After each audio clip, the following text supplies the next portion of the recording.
अस्सलाम वालेकुम। मोहम्मद अज़हर सिद्दीक अपने प्रोग्राम मैच व्यूज़ के साथ हाजिर है खिदमत है। नैब का दो रुख या दो रुख ही सिर्फ, यानी इमरान खान के अगेंस्ट ही पॉलिटिकल इंजीनियरिंग, और क्या मैं कहूँगा, इस सारी बातों को सामने रखते हुए लाहौर हाई कोर्ट में बहुत ही अहम समातें हुई। ज़रा मैं वो आपके सामने मैं रखूँगा और एक एक चीज़ में आपको, और 9 अप्रैल भूलना नहीं है आपने, 9 अप्रैल स्याह तरीन दिन है। इस कॉन्टेक्स्ट के हवाले से मैं वो होऊंगा और मुल्क कहाँ खड़ा है, ठीक है ना जी, ज़रा इन पे बात करेंगे। बाकी इस्लामाबाद हाई कोर्ट में तो आपको पता छुट्टी थी, आईनी अदालत में भी छुट्टी थी, और शहबाज शरीफ जो अपना क्रेडिट ले रहा है, वाकई क्रेडिट है कि नहीं। चलें पहले आपको ले चलते हैं लाहौर हाई कोर्ट में। लाहौर हाई कोर्ट में एक तो लोकल गवर्नमेंट के इलेक्शन है और शेख इम्तियाज़ की तरफ से दरख्वास्त है। लोकल गवर्नमेंट के इलेक्शन में कहा जी 9 जो है ना काउंसलर, उसका इलेक्शन पार्टी बेस पे कैसे हो। अच्छा, शेख इम्तियाज़ साहब ने लिखा इलेक्शन कमीशन को, इलेक्शन कमीशन का जवाब तो कमाल ही होगा। उसने कहा नहीं, आप कानून पढ़े यानी भाई तुम बताओ, ब्लैक एंड वाइट में बताओ ना कि ये कैसे होंगे। वो तो उनके पास जवाब नहीं है। सूबाई हुकूमत के वकील ने कहा कि जनाब वो इलेक्शन कमीशन, मैंने कहा जी मैं तो साबित करना चाहता हूँ कि इलेक्शन कमीशन कहाँ खड़ा। इलेक्शन कमीशन तो देखे ना, अगर इलेक्शन कमीशन रेगुलेटर के तौर पर काम करता तो ये हालात और वाक़यात होते। मैं कहा ये तो ऐसा नहीं है, ये तो अब सारी चीज़ें आप देखें, ये सारी चीज़ें मैं रिकॉर्ड के ऊपर रख रहा हूँ। मैं कोई ऐसी चीज़ नहीं बताना चाह रहा जो रिकॉर्ड से हट के हो। रिकॉर्ड पे रहे आप, टोटल रिकॉर्ड पे रहे, देन गेट पॉजिटिव रिजल्ट्स। यही बात मैं जो बारहा मैं जिक्र और तज़किरा करता रहता हूँ। बाकी दूसरा एक बड़ा अहम केस है यहाँ PHA model town, sorry Gujranwala के अंदर जो है बड़ी ज़्यादती और सारा प्रोसेस जितना है। रोकी वलजाम। अच्छा, ये समझाने की बहुत ज़रूरत है यहाँ पर, गुजरांवाला के अंदर भी जो है वहाँ पार्क के ऊपर कंस्ट्रक्शन चल रही थी। लोग मुझसे रब्ता करते हैं, मुझे बता देते हैं, मैंने जैसे शाहिद करीम के सामने वो सारा रखा। फिर वो जो अपना ये जो गवर्नमेंट अपना क्रेडिट लेती है ना कि पानी नहीं खड़ा, शायद वो आप कौन होते हैं लेने वाले। ये तो बुज़दार के दौर के अंदर ये सारा वाटर डेवलपमेंट, नीचे पानी के लिए तालाब वगैरह, ये क्रेडिट जैसे शाहिद करीम साहब का। ये जो माहौल ज़रा बेहतर हुआ ना, मत ले आप अपना। अच्छा ठीक है, आप लेते रहे क्रेडिट, लेकिन ये मत कहें कि आपकी वजह से वहाँ पर नहीं ठहरा। वो हमें तो सच पता है ना, हमें तो हकायक पता है ना। मैं सियासी तौर पर बात नहीं करना चाहता, लेकिन ये हकायक है। फिर तीसरा बड़ा अहम मामला है, वो वही शहजाद भट्ट ने चैलेंज किया। वो आपको पता है जुर्माना जो ट्रैफिक पुलिस है, 8,000 रुपया लेन वायलेशन का, 10,000 रुपया ज़ेब्रा वायलेशन का, और बहुत सी ऐसी चीज़ें जो है वो रिकॉर्ड के ऊपर अवेलेबल हैं, जहाँ से आप अंदाज़ा लगा सकते हैं कि बहुत जुल्म और ज़्यादती है सारे प्रोसेस के अंदर। कोई पूछने वाला नहीं, अपील का राइट नहीं। अरबों रुपये आप इस बारे में कलेक्ट कर लेते हैं। उस पर भी जस्टिस फारूक कादिर साहब ने नोटिस जारी कर दिया है और केस की जवाब मांग लिया है इस पर। ये देखिए, ये बड़ा जुल्म है ज़्यादती। अपील का राइट कोई नहीं, रिव्यू का राइट नहीं, आप जुर्माने इकट्ठे करते फिर रहे हैं। पाकिस्तान के अंदर तो बदमाशी है, पेट्रोल के ऊपर PDL की शक्ल में, इस पर यानी कोई पूछने वाला ही कोई नहीं।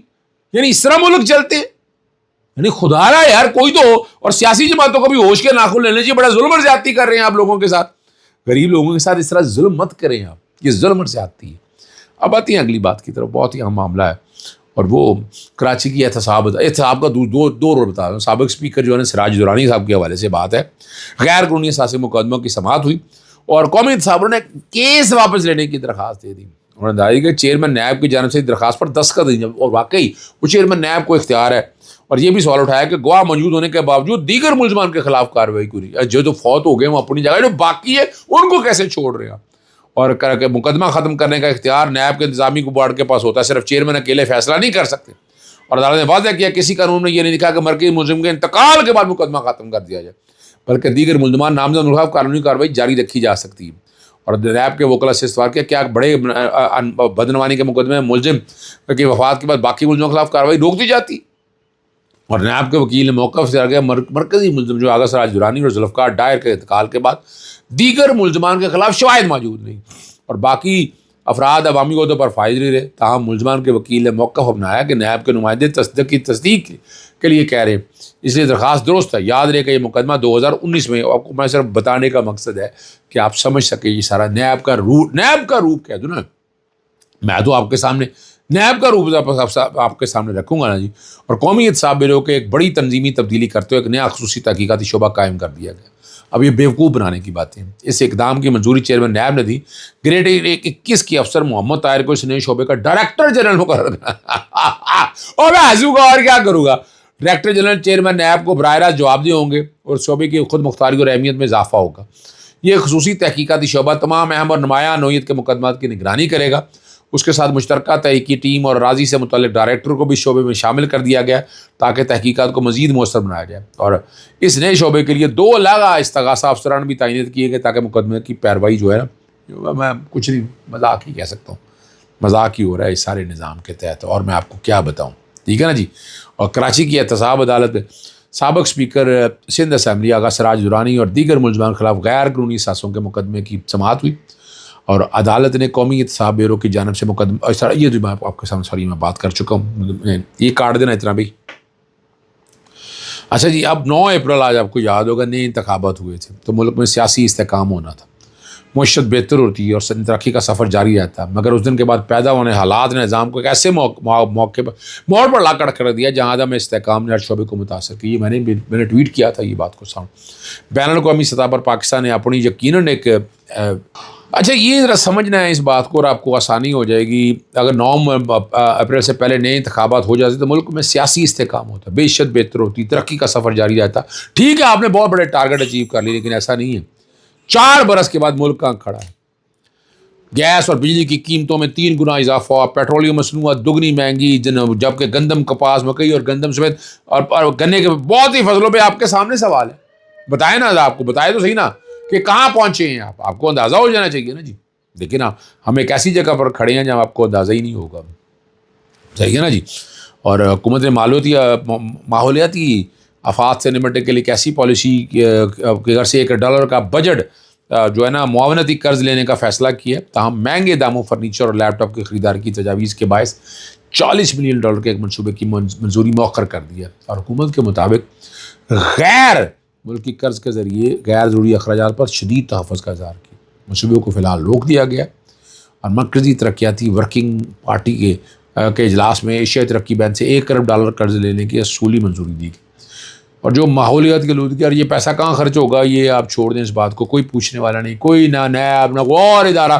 اب اس وقت 3.5 سال میں کوئی ایک بتا دیں کہ کہاں اس کو کوئی پوچھنے والا ہے. پہلے ہوتے تھے کوئی نہ کوئی پوچھنے والا جناب، وہ چلے جو کوئی بھی ہوتے تھے، اب کون سا پوچھنے والا ہے. صحیح ہے نا جی. لیکن یہ آپ کے سامنے ہے جی. اور قرضوں کی شکل کیا آیا وہ ایک علیحدہ بات ہے، چھوڑیں ان باتوں کو بھی، ٹرانسپیری ستیہ ناش ہوگی. اور وزیر شہباز شریف نے مشرق وسطیٰ کی جنگ کے بعد ملکی معیشت اور اندرونی سلامتی پر پڑنے والے اثرات سے نمٹنے کے لیے قومی رابطہ اور انتظامی کونسل قائم کر دی ہے. اور اس اقدام کا مقصد غیر یقینی حالات میں تیز رفتار اور مؤثر فیصلے. کونسل ہی کھیلتے رہے، کمیٹیاں کھیلتے رہے، یہ بیوقوف بناتے رہے. اور جب پاکستان نے جنگ بندی میں اہم کردار کیا تھا، تاہم بدھ کے روز ہونے والے اس انتظامی کمیٹی کے پہلے اجلاس میں فیصلہ کیا کہ جنگ بندی کے باوجود کام جاری رکھا جائے کیونکہ خطرات ابھی موجود ہے. اس حکام کے مطابق اگر جنگ بندی مستقل امر میں بھی تبدیل ہو جائے تو معیشت کو مکمل طور پر بحال ہوئے میں کئی ہفتے لگ سکتے ہیں. اب یہ کمیٹی اب ذرا سنیے گا، صدارت کون کر رہا ہے ذرا سنیے گا.